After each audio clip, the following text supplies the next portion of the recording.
But in 1966 and 67, the Vietnam War was on. And at that point in time, there started to be protests against the war, which was initiated in the Haight-Ashbury district. And that was simultaneous with the decision that psychiatric patients could be treated as outpatients. And whereas prior to 1965 or 66, psychiatric patients were pretty much housed in major medical facilities, it was decided that now they could be treated with new drugs as outpatients. And there were to be clinics set up as an alternative to the hospitals. So all of a sudden the crazies were released on the streets. And that happened simultaneously with the Vietnam War protests, and introduced drugs to the streets because the psychiatric patients were treated with uppers for depression and downers for agitation.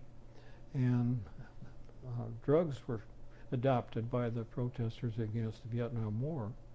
And that created all kinds of problems for the city and changed the nature of our population, because the city of San Francisco had been a relatively quiet place. Shootings and stabbings, for example, and as admitted, the admissions to the hospital were relatively infrequent.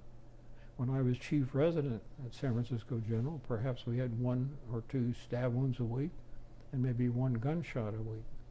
And all of a sudden, 1966 and 67, the violence started in our city. The protests against the Vietnam War resulted in the kind of a Patty Hearst thing, in which the violence involved the violence against the police department, and bombs were set off in the police departments, and we took care of many police officers that were shot, wounded, cars blown up, and so forth.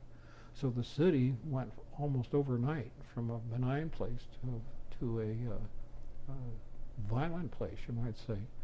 And by my records in 1966 and 67, the crimes of violence doubled over the previous year, doubled the next year, and doubled the following year.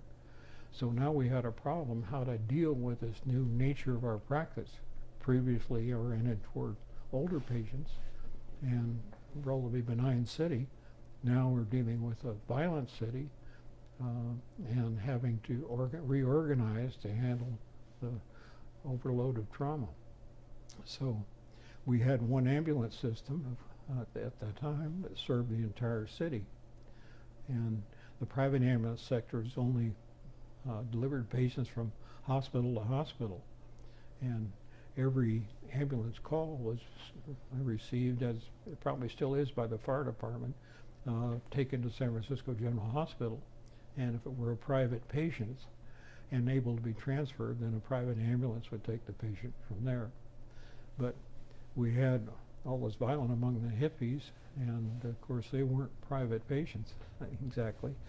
And we had to reorganize and restaff the emergency room.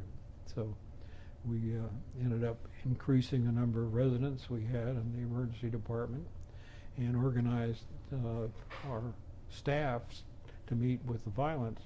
And most of the violence occurred on weekends and nights. So that was something, incidentally, the private sector had no interest in dealing with. And so we had, during most of my tenure, an entire monopoly with no one competing with us to take care of these patients. So that was kind of the history, the start of our trauma service.